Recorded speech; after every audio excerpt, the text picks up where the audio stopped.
Hey, everybody. Thank you so much for tuning in to the one and only Friday Night Audit, the only show in hospitality that knows for certain there's a Cracker Barrel CEO out there somewhere saying, oh, thank God. Hey, I'm Glenn Hausman. That's Greg Sullivan. Arr. So we're off to a good start. How are you, man? I'm good. Yeah. Talk like a pirate day nationally. Well, let me know when you start doing that then. I will. I mean, that's normally how I bark around the house anyhow. There's a reason I'm single, Glenn. Have you not figured that out yet? That is a good point. I do recall seeing that petition to keep it that way. Craig, so great to see you, man. I can't believe it's another Friday. Before we went on air, we were just like, oh my God, boom, how fast this last week went. I'm just so happy we're back here right now, getting to kick off the weekend with some friends and some drinks. Yeah, absolutely. This week, blink of an eye, it was gone. It seems like it was Monday and everything was on fire. And next thing I know, it's Friday. Week full of meetings. It just took me right out of my game. So, but with that said, yeah, we got Captain Chris from Canyon Creek joining us today. I know. And let's see if producer Sam is doing, because I'm scared to touch anything. Yeah, don't touch anything. I can't. I'm locked out. My name is Captain Chris. How are you? Hey. My dad would say, if I got any better, I wouldn't be able to stand it. How's that? All right today. Love it. As good as me saying I'm better than you. So yeah. That's a good one. That's good times. Good times. Good to be back. So that cocktail footage that we hold on one second.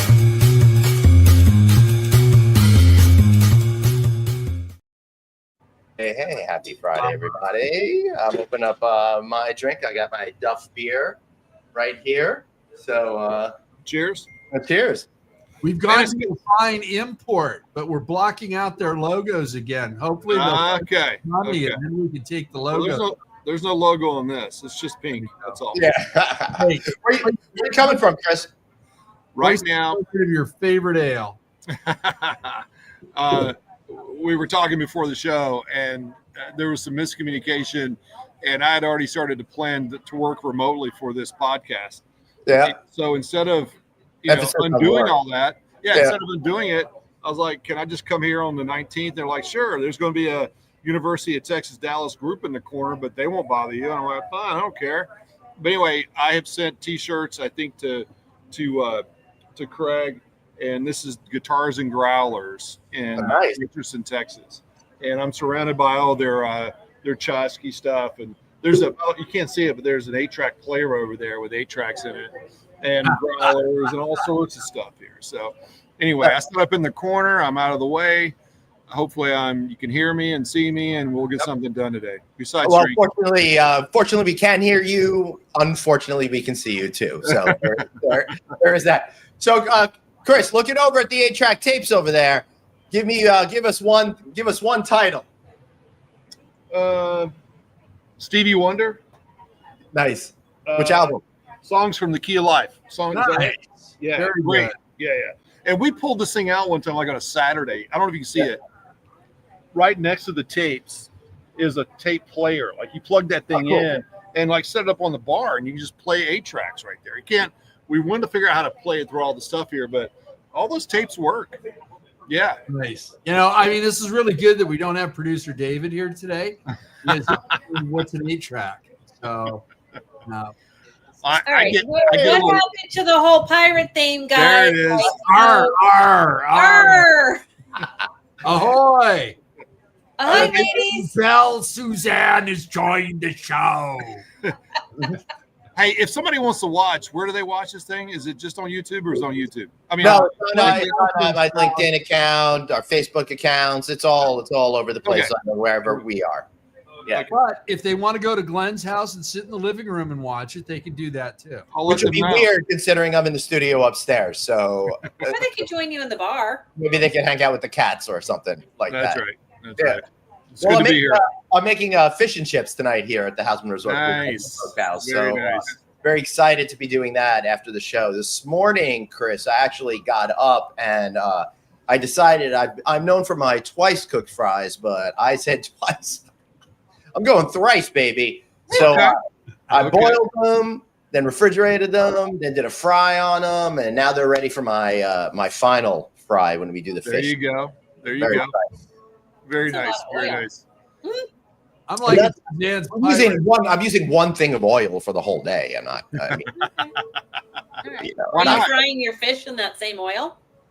yes, the chips. Why not? Oh, I've always thought it was a waste of all this either giant pots of peanut oil for those turkeys or whatever. That's you crazy. should be able to reuse it for something. I mean, that's just either a lot of water or either a lot of what. Just man, I'll find a way try very hard to maximize my oil usage, and if you cook certain things properly, it'll remain clean. So my potatoes, that went pretty clean. We actually did buffalo wings. That was a disaster. That oil could not be saved. It was really Now, are sad. you going to cook the rest? Glenn, I got to tell you, nobody wants to know how you're using oil. Okay. Just saying. Arr. Oh, you know, I like to that's prep awesome. before I go do a good cook. You know? La la la la la. Too funny. Too funny. Oh God! Wow. Look at Suzanne's background. I love that pirate pineapple. That's great. This is, my AI at work. I help us make our graphics, and I have some fun today. That's really cool. Well, I can't believe that you put all of this effort into it, but Craig and I put our normal amount of effort. Listen, he started like a month ago. I needed to have a picture. I needed to do it right now. Put a lot of effort into this. And she shows up with the hat, and you knew that she was going to win the float contest. I mean, look at all that. Even when she went off air, she got all that together. Yeah. That's our Christine Bell. Absolutely. Hey, I'm trying. I skull can cup, That's right. Pirate died waiting for the treasure. That's exciting, and then you could utilize that for Halloween. It looks like coming up. Yeah, it was the Halloween decorations while I was trying to find a mask. Yeah, I'm gonna send you a Glenn mask. Oh no, here we got a mask right here. Oh, what is that? Chunk from the Goonies? I think so. No, that's not quite Goonies. I That's don't know what that is not. I don't know what the hell that is. Where did that come from? I ordered it for a show that we were going to do, and I was prop studio. Wear it. I think that was probably a good solution. Do that for Halloween this year. Hey, Mike, great to see you. Although Chris, you do have your patch. You could have tried to upstage me a little. Well, I put it on. It just didn't feel like it was just right, but I'll put it back on. There we go. That's all I got. But I'm not a good. I can't win. I can't win with that thing. It just got over there in the It's corner. not about winning. It's about having fun. Fun. Yeah. Okay. I'm sorry. Where am I? Yeah. I'll wear it for a while. I sat through one full click connect with this thing on, and I don't know how I was looking in the right way with Greg, but we had. I'm getting dizzy just looking. That was right in the middle of COVID. Right in the middle of COVID. You forgot that the mask was supposed to be on your mouth, and you put it on your eye. Exactly. Exactly. Censorship, folks. I found a face mask before I did the eye patch. I'm like, can I get away with that? Right. I love it. Too good. A little Too lopsided. good. Oh, Yeah. too funny. Then I'd really look like the guy from Goonies. Then.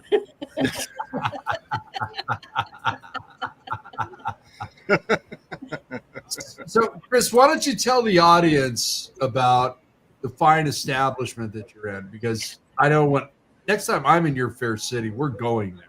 Okay, absolutely. I'll make sure you're taken care of. Well, I'm sorry. What do you want? You don't have to kill him. He's coming all the way to see you. That's crazy. I love it. Tell them about this establishment that you're in. So it started about, I think, 7 years ago. It's literally in the neighborhood.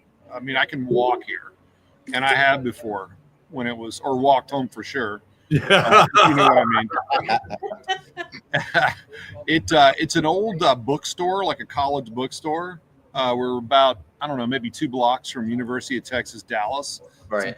Engineering kind of medical, it's a 4-year school now, but they have a lot of secondary education, masters and PhDs and doctors and so forth. But it's in this little, really rundown shopping center, and it's on the corner.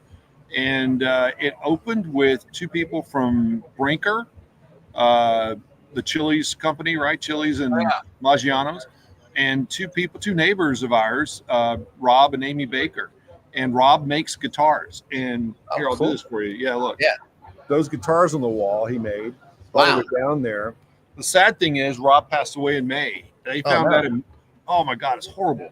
In March, they find out he had pancreatic cancer and it already spread to his bones. Yeah. And he was gone like within 45 days. But he was just a great bundle of life and just fun to be around. And Amy's not here, but Amy was here. And so 4 of them own this, or 3 of them now own this place. And it's just it's like a brew pub, but they don't brew here. You know what I mean? It just taps on the wall kind of stuff and wine, and they've just added alcohol. So they're selling margaritas and a few things, but crazy good live music here on this little stage over here. So, Nice. Yeah. Yeah, it's a nice place. And they're very welcoming. And they said, sure, set up in the corner and do whatever you want. So, all right. It's better than sitting at home, right? So, yeah, exactly. And it's not crazy loud, so that's even better. And you can walk home afterwards. So, yeah. You know what? I'm planning on walking home. The caveat. The caveat is I drove over here in my wife's car. She's in Houston, actually, Katy, Texas this week. She's a JCPenney corporate, and they're down there setting up a store, fixing up some sort of layout. And every day she's like, yeah, we had to work late tonight. I'm kind of tired. And each day she just, the voice just got more strained. Oh my God, I got one more day. And they were supposed to fly back this morning. Well, it's now whatever time here is in Dallas, 4-ish. And she's like, we're just driving because they kept pushing the flights back. So they rented a car. They're in a car right now driving back from Houston. It's about a 4-hour drive. But what a beating. I do that one way practically. Right. That's like nothing. Suzanne's just getting warmed up after 4 hours. That's right. That's right. What am I saying? Don't worry. Craig constantly tries to complain about like an hour when he has to go to like even just get off the island. And I'm like, that's what? it. Yeah. Huh? Hey, if we're looking at an hour 20, I'm really thinking of calling whoever I was going to go see to cancel. Yeah, you're going to come back. Yeah. So I had a friend that was in town and wanted to go to dinner on Monday night. And I had some stuff I had to get done. And there was just no way I was going to be able to dedicate 2.5 hours to get to this restaurant in Manhattan. And then, the same coming home if I'm lucky enough to catch the right train. Right. Yeah. Right. And that's with the train. So that's crazy. That's with the train. But you're further out there. I know. Yeah. And that is the disadvantage. I liked being only 30 minutes from the city. Not that I took advantage of it very much because I was in my youth and didn't really have that freedom. But you didn't really care back then. I used to love to jump on airplanes. I used to love to get miles, and today I could care less about having status. And I will tell you right now, we just booked those flights. We were talking about going to Secaucus, right? We booked our flights, and I had to log into American Airlines, which the sad thing was I couldn't remember my login. And then when I finally got into my account, I had 0 miles in it. Listen, I know how you feel. I wake up every day on January 1st with that horror. Yeah. I mean, I was executive platinum and everything back in the day. It was like, ugh. Yeah. Well, going to Seattle, either Southwest or Alaskan's going to have the best. I'm all Southwest now. I'm sorry, I hate to promote somebody, and it's lesser of all these evils or whatever, and even they aren't the best at it. Just flight is just not what it used to be, and I feel bad. Southwest is a good bargain if you are booking more than 30 days out. That's right. If you are 10, 15 days out, they're within $100 of Delta and United and American. yeah, I just looked last week to book my flight to Vegas for IMAX, and I was getting delayed in trying to get my approval. And I went back and I looked today; it was another $120 from last week. And I'm like, on Southwest. Yeah. Wow. But I can fly direct from Orlando to Vegas. Yeah. And Miami doesn't do that, and obviously Fort Lauderdale and West Palm don't do that. Right. So I'm like, That's surprising. Miami doesn't go direct into. I was surprised. I really thought they would, but they won't. But hey, listen, I have breaking news because in Vero Beach, which I am relatively close to, because that is in the same county that I'm in. Yeah. Not only has JetBlue decided that they are going to add flights to Vero Beach, but American Airlines has now added a flight. Wow. Nice. Good for you. So, Glenn, you can actually come from Long Island to Vero Beach much easier now to come see me. Oh, Wow. He doesn't know where the airport is in Central Islip. No, there's rumors of one. I know it's south of here. And every once in a while I hear, but yeah, I will tell you, Chris, we got MacArthur Airport. It's about 15, 20 minutes from my house, depending on how you hit the lights and stuff like that, which is really convenient. I took a flight out of there last year on Southwest to go down to Orlando, and I'm so used to my routine. I got there way too early. I showed up. I was the only one checking my bag. Then I was the only one at TSA, you know. And I'm like, I got to kill all this time and stuff like that. But it was really lovely to have that experience. But Glenn, did they have clear? No, but I was the only one trying to go on through security. So immediately they thought you were a terrorist or something. He's here for the wrong reason. Right. I know.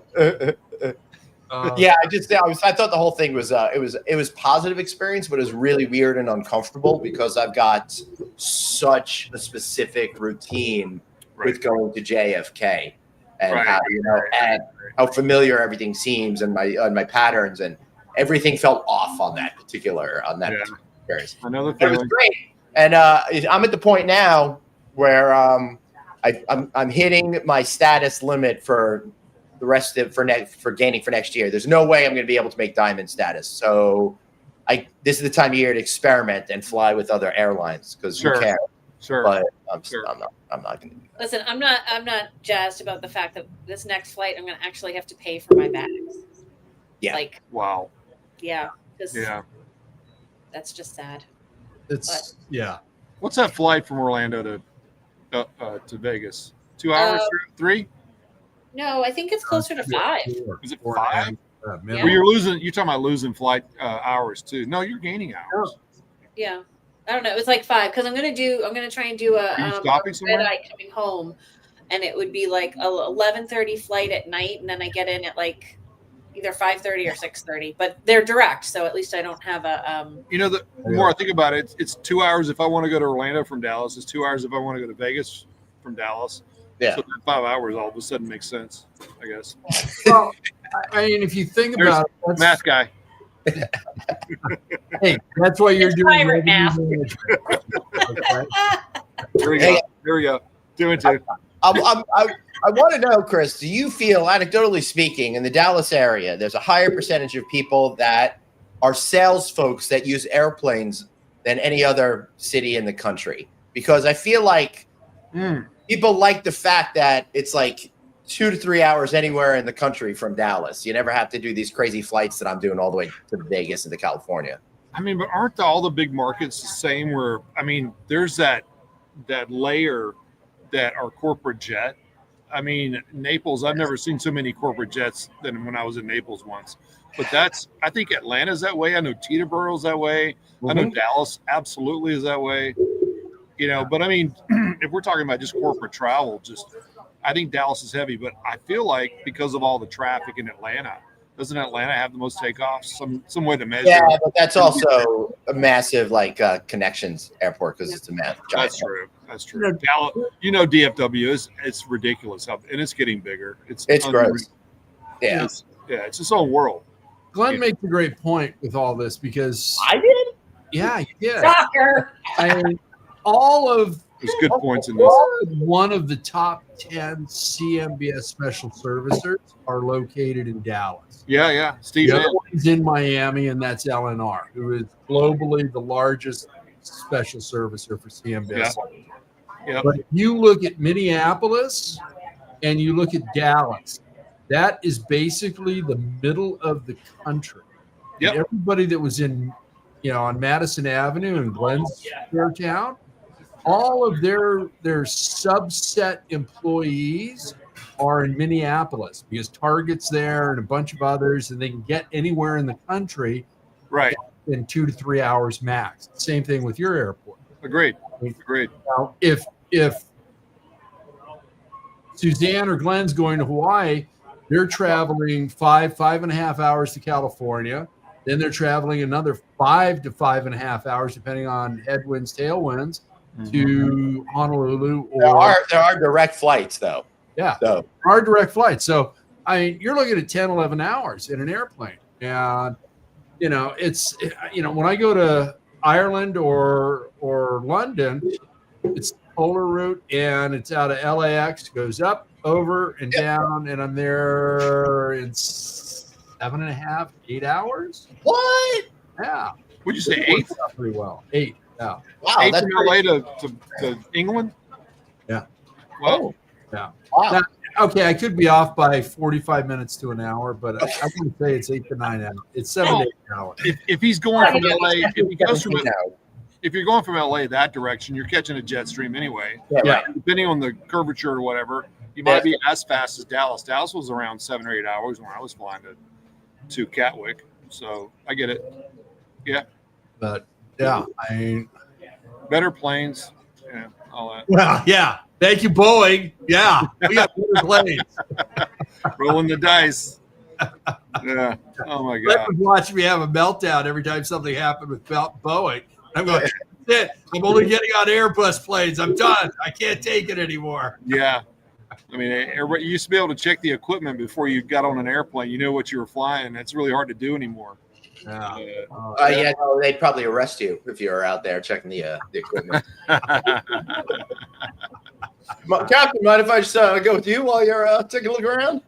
I want to see what you're doing for a safety check, Captain. Yeah. That's funny. Oh, God. Yeah. So I guess none of you guys are going to IMAX because the two up above are going to Lodging Conference. You're going to be at Lodging Conference? What is IMAX? Vegas. I know, but what is it? Just you're going to see a movie? Oh, what is it? Yeah. IMAX is Yeah. the meeting, event, expo. Oh, okay. Okay. Yeah, it's a pretty big deal. I've never been because it seems to overlap with the Lodging Conference a lot. But they shouldn't be worried about each other's calendars. So no harm, no foul on that one. Yeah. It's just chaos this year. Whole year's been chaos, right? Well, actually, I have a booth space. So if we have anybody that we want to send over to talk to me, we can do that. Okay. Oh, watch out. Arnie Garfinkel might call you and go, here, I'll come. I want to push my conference. I'm like, I'm kind of bummed I'm not going to go because I haven't been to Vegas, Chris, in 2 hours? 4 weeks. Yeah, so I'm like, I need to get back there. I'm kind of bummed because like the fun conferences I get to do with you, and then I figure I'm in Vegas. This would be more fun. Not gonna lie, this one's gonna like be painful because it's at the place where I broke my knee the last time I was in Vegas. Is it at Phoenician? No, it's at Mandalay. Oh. So I'm kind of like, Listen, I don't want to do this. They got rid of the cobblestone floor thing, so Bed much frame. better. Yeah. Bed frame. Bed frame. Oh. Yeah, they have the old style bed frames. Right, and, yes. I remember now. Oh, don't tell me anymore. Look at the pain on his face. I have pictures. He's feeling his knee going out. I had a Mandalay Bay incident that didn't even come close to that. I hit a toe against the bed frame back at the Choice Hotel conference in May. Okay. Right. And that was a bad one. I wound up losing a nail from the whole thing. It was crazy. Oh, So the end of the bed frame had a headboard on it? Or I don't know. It was dark and I was going. This might surprise you, but occasionally I have to be in the middle of the night, and Just once. I just must go around the corner too quick, and I just hit the side. Not blaming Mandalay Bay, all my fault. But it just happened. It just happened to be there. But yeah, at least we all know that Glenn can stream now. So yeah, that's right. He still got it. Yeah, baby. Are you streaming like Disney? Yeah. I'm gonna Google Glenn Houseman streaming and see if anything comes up. It'll be a picture of him looking over his shoulder. Oh my God! Sorry, Glenn. I'm not gonna perpetuate this. That's unfortunately some of the rules of the show is you're allowed to advertise as much as you'd want. I tried to convince them I have a very fragile ego, but nobody was buying it. They didn't buy it, right? Yeah. We just move on.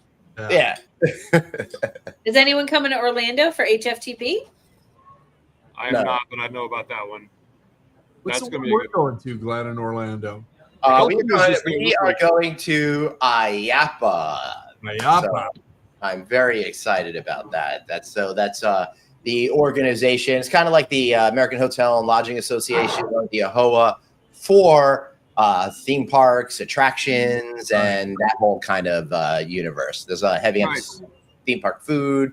So one of the things that I like, Chris, is that's one of the reasons why I love Vegas and our business and the theme park business is that there's so much Venn diagram overlap, and we're not leveraging each other's knowledge base enough. Wow. So Craig and I are going to go down there and go check it out. And, because the incredible design that they're doing at places like Epic Universe, for example, and some of that new Tokyo Disneyland stuff that they did Disney Sea, for example, is just spectacular. Yeah. There's so much consumer behavior that goes into it and understanding that goes into these things that I want to be able to connect the dots. I'm really worried about the enshittification of our business and the homogenization. Everything looks exactly alike. And if we could bring a little bit more thematic fun back into it, not in the 90s gaudy Vegas way, but, just add a little bit more of that experience element, I think it'll be a win-win for everybody. We've all talked about this separately, where while AI and technology is coming in, that tends to sterilize everything. And let's face it, we're in the hospitality world, so we got to keep touching customers in a good way. That sounds inappropriate, but you know what I meant by that. Oh no, I know exactly what you meant by that, Chris. And I'm already logging the complaint. You're gonna get us kicked off the air. ABC's calling. I'm suspended now. Thanks. No, I just it's just a lost art, and even in our technology world, and I don't. This is probably not the best forum to talk about it. Maybe on another podcast, but we are losing our ability to analyze. Can you hear me? Okay. Yeah. Yep. We're losing our ability to analyze our own hotels. We're so busy watching the other hotels. We have been conditioned to just stare and get drunk, looking at rates and what the market's doing. You're not even watching our own hotels, and that's a lost art. It's a lost art. That is a big problem, and you're right. You get I don't care specialty area, say a ski in, ski out community that does bang up business for 4 to 6 months out of the year, or a desert community that does bang up business for 4 to 6 months out of the year, or California coastal that does business all year long. Sure. You're right. So, losing that ability. And, we did an AI panel at the Memphis Southern Lodging Summit. And I got to tell you, it was a great discussion. One of the things I walked away from is the next generation or 2 or 3 that are coming up, they're going to look at us like, you had to physically go check in? Really? All of that is changing. And, but you can't lose your soul to it. And I agree with you that, we've got to be able to look at things and still deliver that personalized service. But as Glenn mentioned, we're going through the McDonaldization of the hospitality industry. Okay. And it doesn't matter if you're in Buffalo, New York, Chattanooga, Miami, LA, Vegas. Right. Pick a brand. They're the same. Okay. Yeah. You may have an accent wall that's a different color, but you get all the same damn furniture. and everything else. Okay. Yeah. So yeah, we've got to get our personality back. We got to get our soul back. You can't tell what city you're in because the rooms look the same. You could be in, and I remember I heard this, but I think it was a comedian that he traveled so much in whatever brand it was, call it Holiday Inn, and was in that style all the time. Had no idea what city he was in. He just knew he was in the brand, right? Yeah. Traveled all the time. So yeah, there's still, you got to shake hands, you got to look up, you got to say hello, thanks for know the names half the time. We were talking about IG a minute ago, and Tom Murray is one of my favorite former general managers, and his big thing was find the names, find all the people. This is a big Embassy Suites, by the way, downtown Chicago. Make sure you know everybody, and thanks again, and say hello to use their name. Good morning, Mr. Roberts, or good morning, Jack, or whatever. It blows people away. We don't see any of that anymore. The industry is very just in our own bubbles at the desk, right? It's unreal. Well, Chris, you have stumbled on a bigger societal problem. I think it goes beyond the personality. That's so true, Glenn. That is so true. Everywhere I go, I'm very fortunate. I get to go to amazing places a lot, and everywhere nobody's looking at these amazing places. They're all looking at their phones. We're all these like weird. Glenn. How you doing, Glenn? Yeah, exactly. What's up? Yeah. Exactly. So I want to say, I think there's hope for humanity out there, and my kids are telling me, and I may have said this before. I don't remember which venue, publicly or not, but my friends, what my kids are doing now is when they get together, is they'll put their phones in a pile, and they'll just like hang out. Yeah, love that. And they're all starting to really reject social media because it's all BS. It doesn't actually help you connect with people. It's all ads or stuff that makes you feel horrible, and it doesn't add any value or meaning to life. And now with AI stuff coming in, if it's just robots, then it's going to be robots talking to robots. So who cares? So everybody's kind of losing sight of the picture here, and it would be great if we could just get back to face to face. Well, let me ask everybody: do you just leave your phone sitting somewhere during the day? If you're going for a walk or taking the trash out, or do you have it on you all the time? No, it's too built into our lives, dude, because I'm listening to stuff, and that's how I'm listening to stuff. I remember when I would have to use my iPod and I would have my phone so that I could leave my phone at home, but I'm you could leave your phone because you had a camera.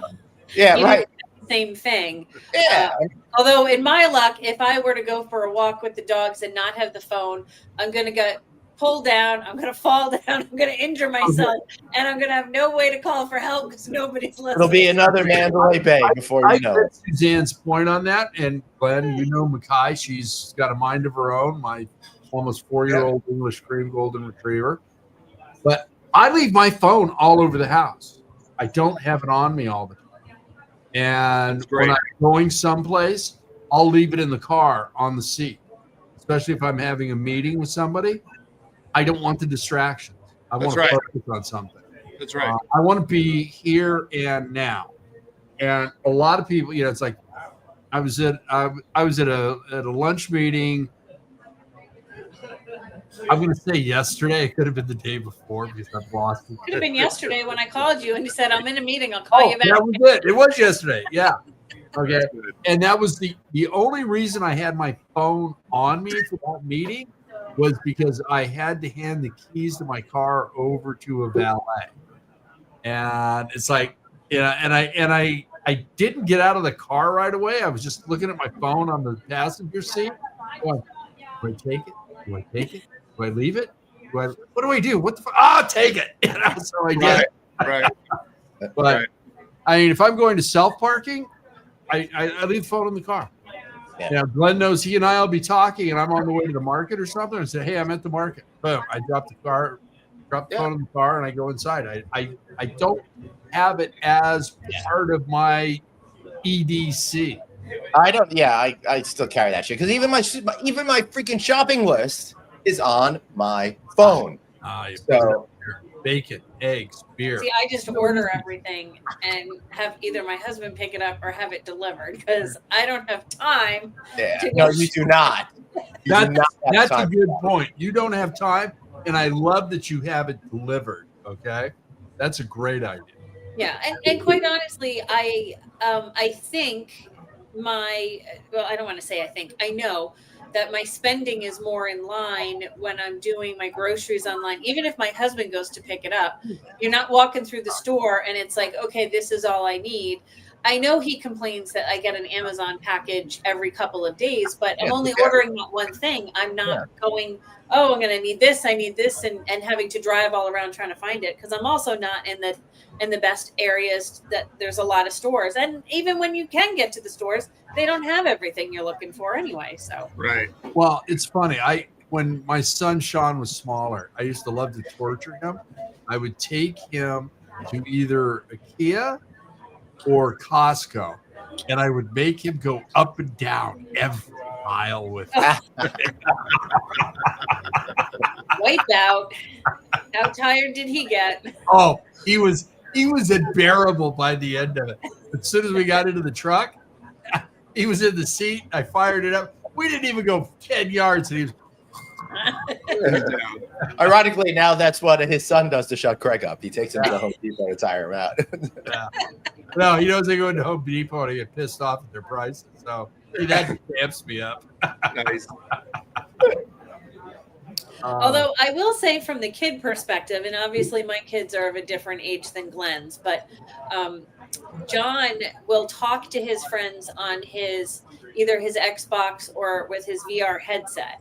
And that's where they're connecting and socializing. And it's almost a bother for me to make him take his cell phone with him, so in case I need to know where he is or that I can reach him, because they don't, they're not playing with it then, because their time has been literally on what their device is.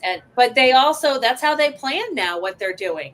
Is if they're home, they're on Xbox, and then they're talking to one another, and then all of a sudden they're someone's at the door, and then they go off and go play. That's really nice. I hope that sticks. I think we're in I feel like it's a fad, like CB radios or whatever. 10-4, good buddy. I hear you. 10-4. I mean, they're still using them, obviously, but man, that was a big thing. Yeah, it'll never be 1978 again. But I may be super naive, but I feel like we're going to get away from this, and up in my face, and we'll have something else. But there will be. Well, I do think, Chris, you got an implant in your forearm. I did not expect. In your head. I did not expect this to be the philosophical Friday night audit, but I do think that every generation has an opposite reaction to the prior generation, right? So I think that, we're all really technologically focused, and I think our kids are not necessarily going to be. They're going to do things differently, but it may be in a different way. And at some point, there'll be an equilibrium that maybe it'll fold into the background and won't consume us, Not if Larry Ellison and Peter Thiel have anything to say about it. Yeah. Well, to be fair, they're not rich enough, so they've got to. Let's get to 1 trillion. Oh. My kids are my IT department now. I'm not the person who knows how to set up all this stuff. I can work my laptop. But if you have a 1960 Chevy, Ford, or Dodge, you can fix that with a couple of wrenches and a hammer. Oh, yeah. They're not going to help me with that, but they'll help me with everything else to get around and not get run over by truck. Yeah, with today's cars, you're not allowed to touch them for your safety. Right. So we'll just have to charge you a subscription fee. Yeah. Actually, that's what John seats in Mercedes Benz and BMW. Yeah. John's Christmas present this year, he wants his own computer, but it needs to be a gaming computer, which is like ridiculously expensive. But my amazing colleague Dale is going to help him, give him the list, and he's going to build it with them. Good. So That's exactly what I was going to suggest. When my kids moved to getting their own desktops, we went to the computer store and we bought all the components, and we turned it into a big activity too. So it was really fun that they got to build their own machines, and they felt differently about it. They took really good care of them. And now my son keeps saying when he gets back from Japan, he said he's going to build me a server over here, which will be really cool. Oh, that's nice. Yeah. Very nice. See, I don't have the skills for that. Like, so I'm thrilled that Dale has like, and he's got girls, so his girls aren't interested. So he's all like, I'm working on the list for your son. So Right. I don't have the skills to get this thing working without accidentally turning on the now Google AI thing that automatically comes with it and uses the same buttons as I was using other stuff for. So, Yeah, FaceTime, which I mistakenly launch every once in a while. So, speaking of AI, Chris, are your revenue management, revenue enhancement, revenue strategies, are you using anything with AI there yet? I think we're surrounded by it. None of the stuff that we're surrounded by it. It literally is like that. Insert Skynet joke here. Yeah. I'll share a tidbit and I'll highlight one of my contractors. She has joined us. She'll be so happy I mentioned her, Wendy. Hi, Wendy. There you go. Thank you, Wendy. We started offering other things, just revenue management. So we're doing sales and marketing, and we're also doing reputation management now. So a small hotel. Could you help Craig? Yeah. We can help anybody. Wendy can fix anything, by the way. Wow. Yeah. She is a miracle. She's unreal. She's unreal. Great story about her. You should see what his ex-wives printed about him on the internet, and he needs help. Well, when Wendy reaches out to one of the hotels and she's like, you need to get your scores up. Would you like me to answer some of your comments, some of your responses or whatever? Well, the first thing she does is she just puts the question in AI and it spits out the answer for her. And you can do it in any language. I'm like, are you kidding me? She showed me exactly what she did. It personalizes everything. I'm like, that's a no-brainer. And I hate to say that, but I mean, it's not like she had to be that involved with that property, that market, or that specific individual. But that's where it looks and feels and tailors into what people just want a fast response, and they want something that sounds like, I'm really sorry this happened, and here's what we're going to do about it, right? Because half the time, if we leave it to ourselves and our desk and our teams to do this, it doesn't come off right? So that's a nice layer. But in the terms of strategy and just pricing, I think those influences are already there. If not, they're going to be there very soon. I mean, when I first started this company almost 10 years ago, one of my first clients was a revenue strategy organization and already using machine learning. So that was, and I was, so that's like ancient history already. Oh, yeah. Really the basis for what we call AI now. What's that? 1950s, right? No, totally. Go on. Just making sure. Yeah. Every time I hear machine learning, I'm thinking of Dune. Okay. So I think of these little levers clicking or whatever in the background, like the Terminator or whatever. That's machine learning to me. Some giant machine that's got like 5 meg of memory. So, yeah. Well, that ain't one or I'll tell you that. I was just thinking about that Number 5 is Alive movie. Yes. Red Eye. That was good. That That really was. With it's definitely a sign of the 80s because it had really inappropriate Indian representation. Yeah. What was the name of that thing? I don't even want to go down that path. No, I don't either. It's just don't do it. Don't check it out. Fisher Stevens, who did that, he probably regrets it. Yeah. God. I can come up with it. It's my nephew's favorite movie. Not the first one, but the third, like whatever 3. The third version was his favorite. He thought that was the best movie ever when he was 8 years old. Cool. I'll have to ask him. That's how I'm sure I'll feel about Boss Baby 3 if that comes out. Too good. Too good.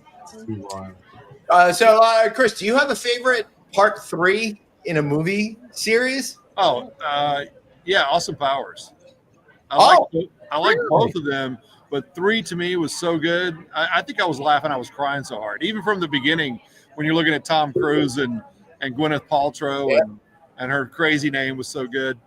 You know, just little things about that movie just made me laugh really hard. And I liked all of them, but that third one was just really good for me. I'm gonna go with Rocky 3. Okay, that's a good one. Yeah. Cultural phenomenon with Mr. T. Mr. That's T. the first Rocky film I saw. Yeah. Craig, you got one? You know, that's a real good one. I'm trying to, I can't say Star Wars 3. I thought you were going to go with Saw 3. I'm so sure. No, not a big horror guy. Friday. Well, if you're going to go horror, then I would say Friday the 13th 3 in 3D. I remember that one. Is definitely the one. I remember that movie. Yeah. I just can't think of one in Beverly Hills Cop 3. How's that? No. They should have stopped at number 2 on that. That's right. I know. But as much as he is not a well-liked actor anymore. Yes, 50th anniversary of Rocky Horror. It's astounding. Yeah. Time is fleeting. Yeah, sorry, Craig. They should have stopped Lethal Weapon after the second one. By the time they get to number 3, it's just they're out of gas. I don't know. Chris and I had a couple. Biscayne Bell, you got a part 3 that you think of? I don't have. Back to the Future 3, but I feel like it wasn't really as good. So maybe Toy Story 3? I was going to exactly what I've never seen it because I heard it was so good and sad at the end. That's a great one. Yeah. That's a great one. Yeah, a lot less in there. Yeah. There's a special show. Amy is saying about Rocky Horror Picture Show. There's a special showing with the cast, audience participating in costumes. Oh, fun! Hit Village Roman Baltimore. That's excellent. In November, actually, when you're in Orlando, you could catch it. It's on the 21st, I think, or the 20th. Vegas Vacation is going to do a showing, and then Chevy Chase is going to be available for questions. Yeah, nobody likes Chevy anymore. He's pretty brutal on sets. Everyone thinks he's the biggest a-hole ever. I think he might win top a-hole. I like the movie, though. Hey, I'm not saying he's not good at comedy. Vacation is one of my favorites. That's like December 23rd, baby, every year. That's the tradition. Really? Christmas Vacation was a great one. Yeah. That's my family's favorite, Christmas Vacation, which I remember seeing in the theater. And my oldest saw this movie when, I don't know, we finally just crank it up when she might have been 8 years old, and she was crying, laughing so hard. And to watch her laugh, all of a sudden the movie gets funnier. So today, it's one of my favorite movies. But when it launched on the theaters, I thought that was all right. Oh my God! All things come back in circular fashion. That was Vacation 3. Yes, that's right. Yeah. There you go. That's right. They'd already been to Europe, and it was now time for Christmas, right? Yeah, that's really. Have you seen the remake of Vacation with At Home? Yeah.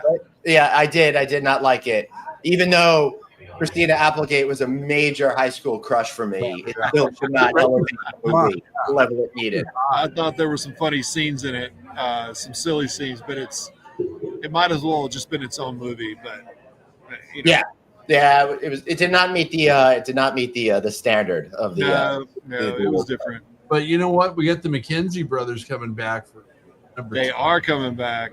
Yep. And Spaceballs is coming back. Yeah, Spaceballs 2. Yeah. And McKenzie Brothers 2. Also, Final Tap 2 just came out, which unfortunately I feel like I'm going to wait till it's on an airplane because I've not heard good things. That's where I'm at too. Okay, Glenn, tell the truth. You're too cheap. You canceled all your streaming services years ago, and you'll wait for the airplane. So I did cancel. I canceled all the streaming services I watch. We still have ones that other people get you out of. And who's paying for that, Glenn? Might as well share. Right? I guess I am. But yeah, but that's not really the point. The point is, Chris, I don't have the patience to watch anything at all, so it doesn't really matter. Yeah. I have been watching on YouTube, though. I just started watching Drew Carey Show. They got the first number of seasons on there now. Nice. Really? And it is That was fun. Much fun. And it holds up 30 years later. This stuff holds up, and they are just having so much fun. And I'm guessing that they're throwing out, when they did recordings, Ryan Stiles in particular is throwing out improv lines, because you could see them trying not to laugh like they're on Saturday Night Live or something. Oh, Greg Ferguson was great on that show. Yes, he was. Yeah. I haven't gotten to the second season yet, so Have you watched his podcast at all? Actually, it just popped up on my YouTube feed because I was watching Drew Carey, and I watched. I watched a good guess on that. It's really interesting. Yeah.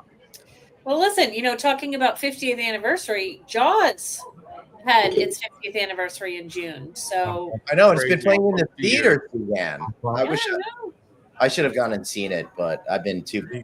Promise it's too nice out there. What's that? Is that digitized, or can you still see that in the raw film form, like the way it was meant to be broadcast? I guess that it's probably they had to make it go digital, because I don't know if anyone actually has real film cameras to show it anymore, Chris. Right? There's a theater here in Dallas called the Alamo. Oh yeah, it's a big deal around the country. You know the Alamo? So they had Smokey and the Bandit. And they knew it was coming, so out in front, they got all the local Smokey and the Bandit cars just lined out in front of the. That was so. I'm getting goosebumps, and they really showed it like it was like in the theater. It must have been filmed. You can almost tell that it was. The clicks were going with the film and stuff. But it's a different experience going back like that. Kevin Smith's been running around the country with Dogma, and showing that at theaters and doing Q&A and having great results with it. And I've always liked Kevin Smith. I thought he was funny. I think he's a good director. His comic books and all of that genre, and it's just so much fun to listen. So funny. It just popped up on my YouTube feed and watched it just yesterday. He did a GQ thing where they have these stars on, and they evaluate all their films. So he had one with him. So I watched that, and he said something really interesting in there about how progressive Chasing Amy was back then, but the kids that see it today don't see it that way, because we've gotten so much more progressive as a society since then, particularly with that generation, that the Chasing Amy never even had the phrase bisexual in it, because it wasn't something that we had really in right. So really interesting. And he talked about how everyone lambasted Jersey Girls, but it's become some people's favorite movies. So that was really interesting as well. I would check to see if they are stoned or drunk.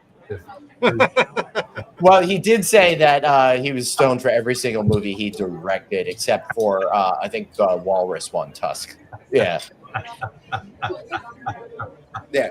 All right. So you know what? I think this might be the time for us to do this.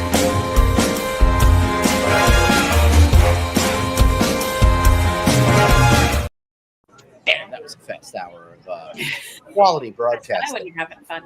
Right there. Chris, tell us a little bit about pirate revenue. Gosh, didn't realize I was a pirate as long as I was. I think we were all pirates. Grew out of COVID. Mm-hmm. I mean, the hashtag sort of clicked there.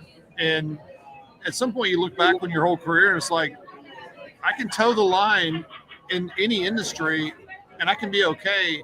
But when things get tough, I've got to fight for things. And we had to fight in COVID. We had to fight to find one room for a hotel. And we had to do things that were outside the box, to the point where you sometimes are not popular. Yeah. And I'll just use the chains and brands as an example. They don't like me anymore. But at the end of the day, what am I doing? It makes you almost look at yourself and go, why am I here? And I'm here to help an owner and an operator make the most out of that asset, regardless of what flag it's on. It sits on dirt. It's an investment. It's a vehicle. It is supposed to be worth more tomorrow than it is today. Yep. And that's all our goal. If I work backward from that principle, I don't care what flag or whatever's on it. I want to work inside the deal structure, and I want to make sure our team is focused to help them get there. So that sounds so atypical of a revenue management canned response, but that's truly what we are, and that's what Pirate Revenue is today. And that response was not written by AI. So it was not. Flew out of my mouth. See, and that's why I like Chris and what he's doing. I mean, it's strategies, it's growth, it's that human connection as well. And it's so much more than just revenue management. It is. It is. And so much more. I'm going to lean on it this right here, Craig, and that is, I'm a dinosaur. I'm so old. I've seen way too much in this industry, but I'm old enough to know that everything that we're doing right now, everything, a new owner, a young revenue manager, whatever, all they see is the influences today of what they think is healthy. And they're so busy, like I said before, staring at rates and trying to be $5 under the residence inn or whatever. And they haven't even looked at their inventory or their own structure of their hotel. Right. And we didn't have rates back then. We had dirt and sticks and stuff, but we were looking at our inventory. We were looking at what's healthy for the property, right? Yeah. Am I empty this weekend? Well, why in the heck am I so tall in my rates trying to be $5 under the residence inn? Why can't I go buy some rooms or buy some room nights and still make my P&L and still be not selling discounted rooms where I'm hurting myself, right? I can go steal and be aggressive. And that's, even today, we have customers that, what I'm telling you right now, it's really hard to impress on them because there's a lot of Kool-Aid out there and they're busy still drinking on that Kool-Aid from what they're being told by somebody else. So wise words from Pirate Saurus Rex. Yeah. The old pirate. You'd think I'd be dead by now if I was a real pirate. What? Miss Kane Bell, what do you got to share? So we need to go and stay out on the water, and you need to learn about how to make that transition into the yacht aspect and being able to cook on a yacht and service the needs of luxury clients.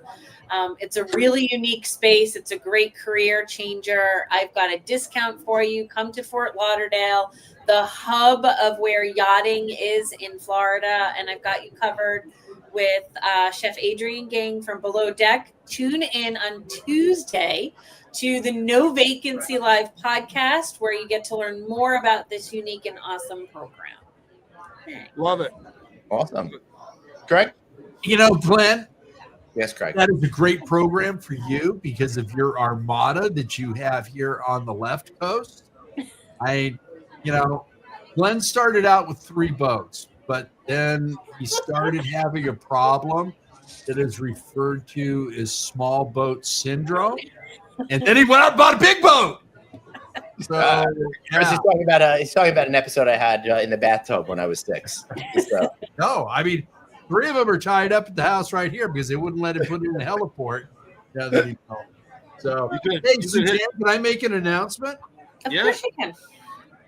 We got some changes at Click Media. What?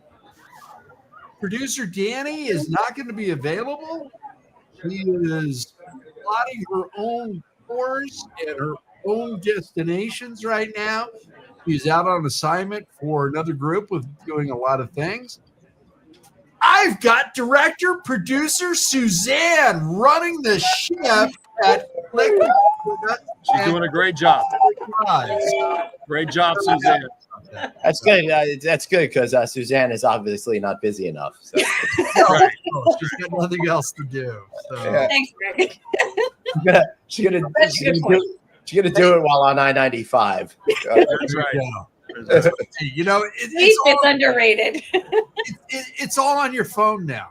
Come on, Glenn.